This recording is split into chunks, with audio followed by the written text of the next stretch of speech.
पवन जी, हमारे चैनल में आपका स्वागत है। आप द्वारा एक फर्जीवाड़ा भ्रष्टाचार की मुहिम राम मनोहर लोहिया व विश्वविद्यालय की चलाई गई थी और ये भी बताया गया था कि फर्जी डिग्रियों का खेल किया जा रहा है। उसकी मुहिम जो चलाई गई थी उस पर विश्वविद्यालय और राम मनोहर द्वारा आपके परिवार पर फर्जी मुकदमे दर्ज कराए गए। कैसे मुकदमों से छुटकारा आपको मिला और आगे की आपकी कार्रवाई क्या चल रही है?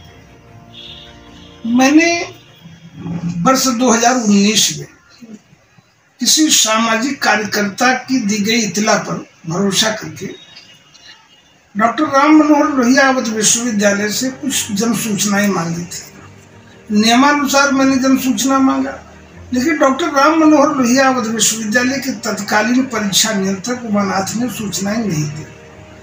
मैंने अनुस्मारक भेजा, फिर भी नहीं प्राप्त हुई।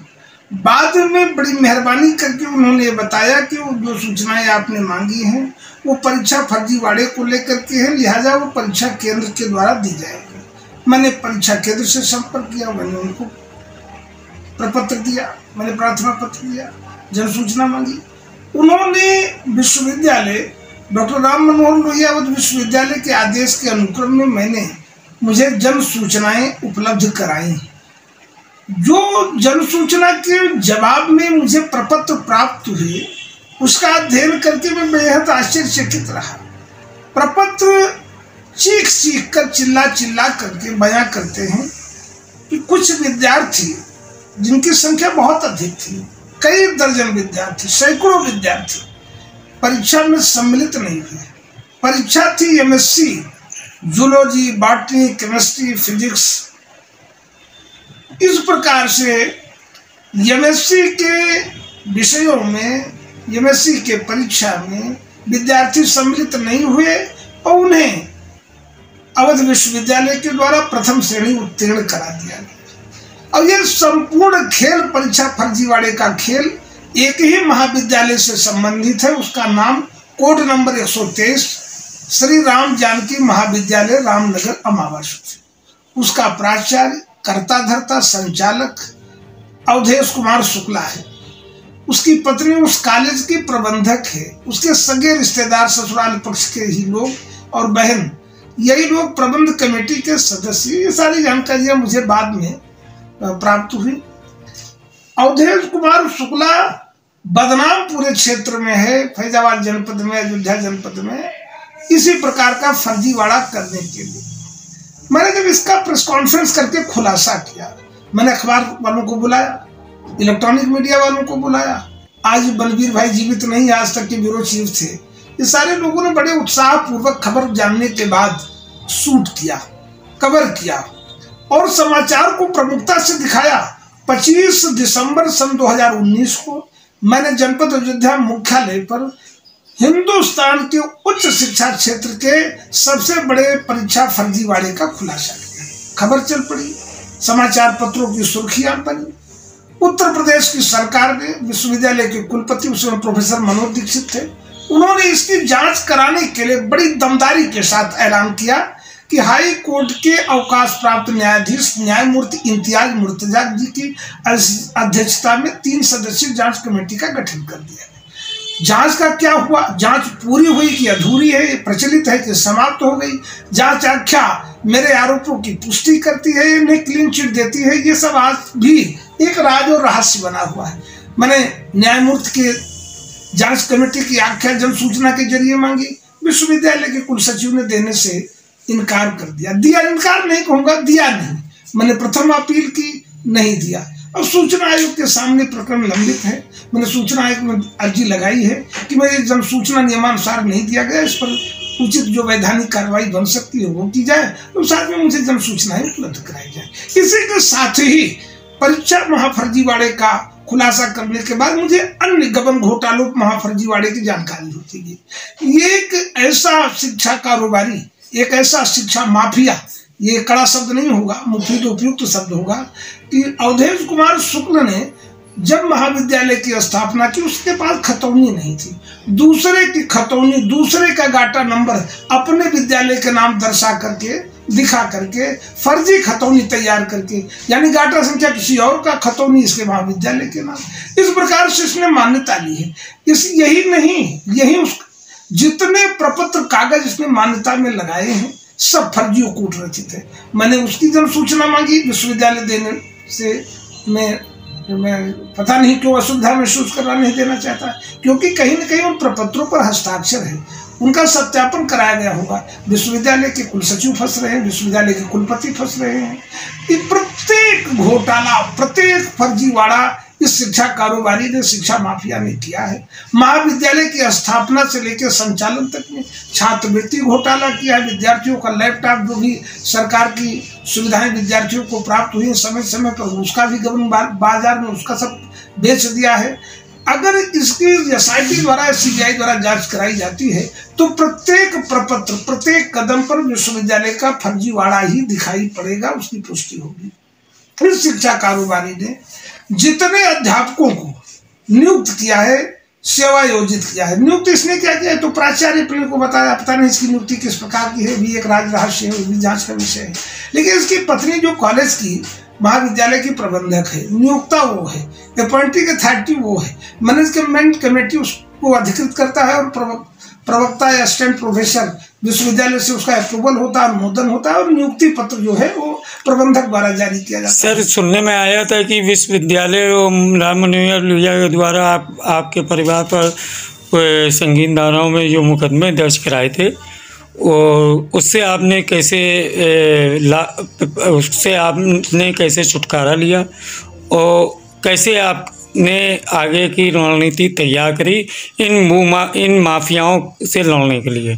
ऐसा है, पहले तो आपको हम इस पृष्ठभूमि को बता दें कि अयोध्या, जो अब तो अयोध्या धाम है, अंतर्राष्ट्रीय स्तर की चर्चित धार्मिक राजधानी है, विशेष करके धर्म विशेष की जो सनातन धर्म को मानते हैं। में लिखा था इसका ये आदि है, ये मानसिक रूप से रुग्ण है, रोगी है। इसको लगता है कि किसी की जमीन प्राप्त करना हो, किसी से कोई चीज प्राप्त करना है तो सबसे सरल और सस्ता रास्ता है किसी को आरोपी बना दिया जाए, विशेष करके यौन उत्पीड़न का, यानी बलात्कार का। ये एक तरीके से अतिवादी आपराधिक साजिश है। इस स्ट्रीम पर जिसे कहते नहीं कि किसी के खिलाफ षड्यंत्र किया जाए और इंतहा कर दिया जाए। सर, आप द्वारा इनके ऊपर उच्च न्यायालय से क्या कोई वाद दाखिल किया गया? इनके खिलाफ कई वाद, कई प्रार्थना पत्र माननीय न्यायालयों में लंबित हैं और इनके खिलाफ सरकार की विभिन्न एजेंसियां इनके खिलाफ आयकर, इनकम टैक्स जांच कर रहा है से अधिक संपत्ति की। इनके खिलाफ स्टाम्प चोरी की शिकायत राजस्व परिषद के अध्यक्ष उत्तर प्रदेश सरकार के आदेश पर ये जो है एसडीएम रुदौली जांच कर रहे हैं, सब रजिस्ट्रार मिल्कीपुर जांच कर रहे हैं, डीआईजी रजिस्ट्रेशन जांच कर रहे हैं। इनके खिलाफ एडीएम एफआर के यहाँ विचारण चल रहा है जो स्टाम्प चोरी का है। इनके खिलाफ थाना पटरंगा में मुकदमा गंभीर धारा में पंजीकृत है। पुलिस, कल जानकारी मिली है कि पुलिस छापेमारी कर रही है, इनकी गिरफ्तारी का प्रयास कर रही है। दस्तयाब नहीं हो रहा, मिल नहीं रहा है, घर में छिपा रहता है, पुलिस वालों को मैनेज कर लेता होगा कि साहब लिख कर दे दीजिएगा कि नहीं है, बेटे की शादी शायद हो रही है, ऐसे में छिप रहा है, भाग रहा है। जैसा कि आपके द्वारा बताया गया, एक दो नहीं कई बच्चे जो पेपर में नहीं बैठे उनको उत्तीर्ण मतलब पास कर दिया गया।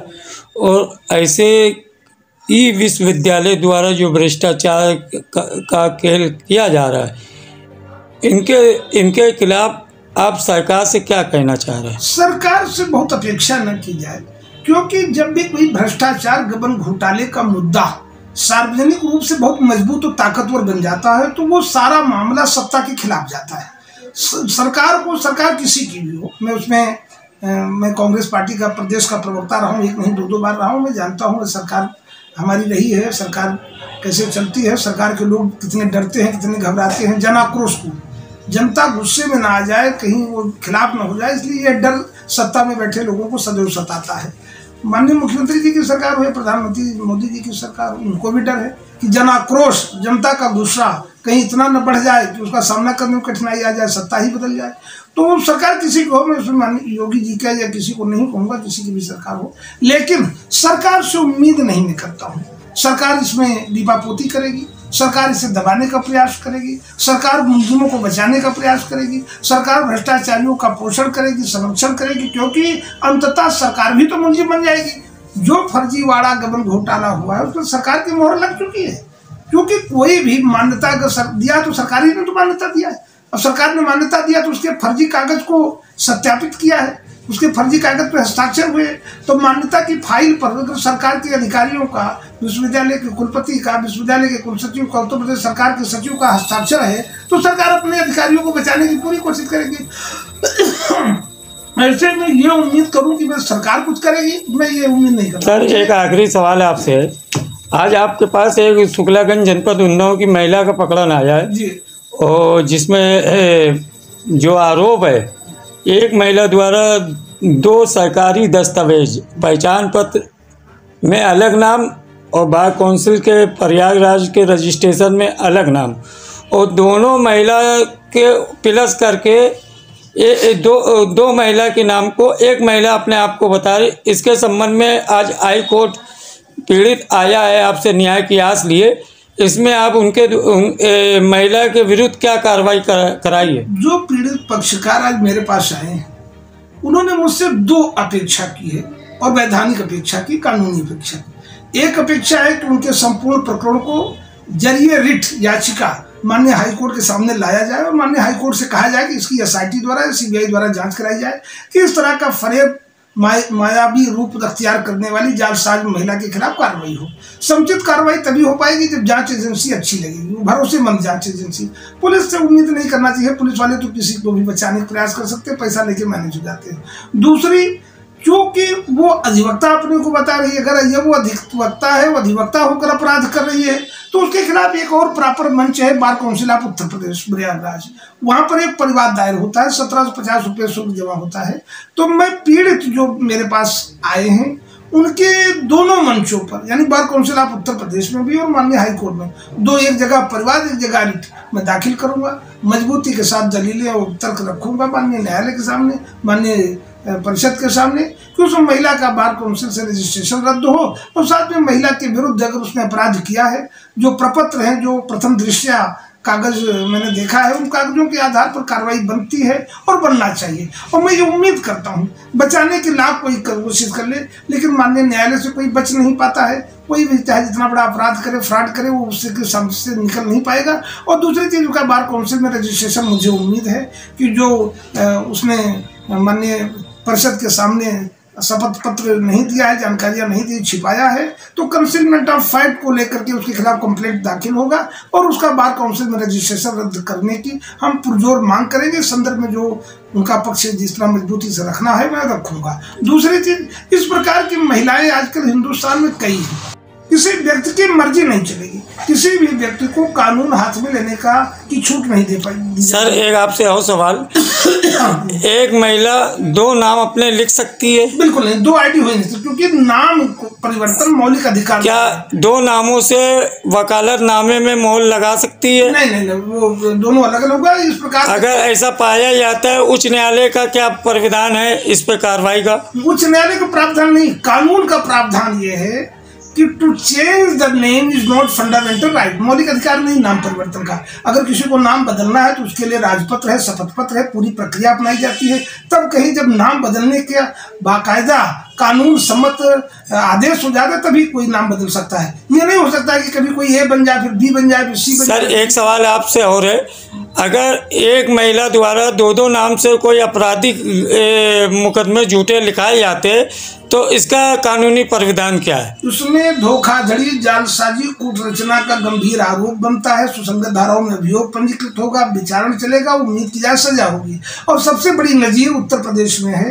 ये मेरे दोस्त रहे हैं, हम समाजवादी पार्टी के प्रवक्ता थे, महासचिव थे, मैं कांग्रेस का प्रवक्ता था, और रामपुर के बड़े नेता रहे हैं समाजवादी पार्टी के आजम खान साहब, उनकी पत्नी तजीन और उनके बेटे, तीनों को सजा हो चुकी है। 2 केवल जन्म प्रमाण पत्र, 2 आईडी केवल उनके पास से बरामद थी, दोनों का प्रयोग किया गया। तो क्या ऐसे मामले में पुलिस और बार काउंसिल को ऐसी महिला के मामले में संज्ञान, कायदे से तो पुलिस को इसका संज्ञान लेकर के इस महिला के खिलाफ मुकदमा लिख करके स्वतः संज्ञान लेकर के। और एक और आपको बता दें, एक सीआरपीसी में प्रावधान 190(1) का था कि कि माननीय न्यायालय का ध्यान अगर इस तरफ आकर संज्ञान ले सकता है या किसी के परिवार पर संज्ञान ले सकता है। और मैं उस पीड़ित पक्षकार जो मेरे पास आए हैं, वो मेरे पूर्व परिचित हैं, मेरे संघर्ष में मेरा साथ दिया है, मैं बगैर शुल्क बगैर एक पैसे फीस के उनका मुकदमा भी करूंगा और माननीय विचारण न्यायालय के समक्ष भी जा करके कानपुर जाना हो या उन्नाव जाना हो, जहाँ जो ट्रायल कोर्ट होगा वहाँ जाके उनका पक्ष रखूंगा। और उम्मीद करता हूँ, क्योंकि फैसला अंत में न्यायालय को करना है, मैं न्यायालय के अधिकार क्षेत्र में दखल नहीं दे सकता, मैं वो तौहीन नहीं कर सकता, उनका विशेषाधिकार है। लेकिन ये उम्मीद की जाए, आजम खां का मामला एक नज़ीर है, एक साइटेशन है, एक रूलिंग है, और उस रूलिंग के इन लाइट में विश्वासपूर्वक कह सकता हूँ कि वो महिला कानून के जरिए, माननीय न्यायालय के जरिए दंडित जरूर होगी, क्योंकि कानून किसी को बख्शता नहीं है, कानून के हाथ लंबे हैं, हर किसी के गुनाहगार के, आरोपी के, अपराध करने वाले के गिरेबान तक पहुंच जाते हैं। उम्मीद है कि वो महिला कहीं न कहीं कानून के शिकंजे में जरूर फंसेगी। बहुत बहुत धन्यवाद पवन जी, चैनल में पधारने के लिए आपके धन्यवाद।